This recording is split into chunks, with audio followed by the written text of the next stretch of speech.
Mokabat sa 5,000 ka mga estudyante o faculty members sa Xavier University ang musalmot sa ipahigayong mock elections karong adlaw ug ugma.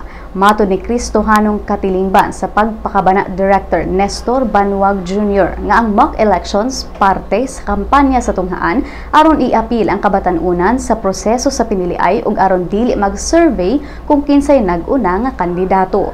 Siguniya nga ang mga estudyante og magtutudlo mobotar gamit ang 50 ka mga computers nga gibutang sa duha ka lugar duol sa University Gym.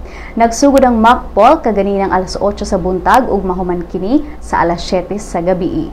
Ang duha ka adlaw nga mock elections exclusive lang sa XU community.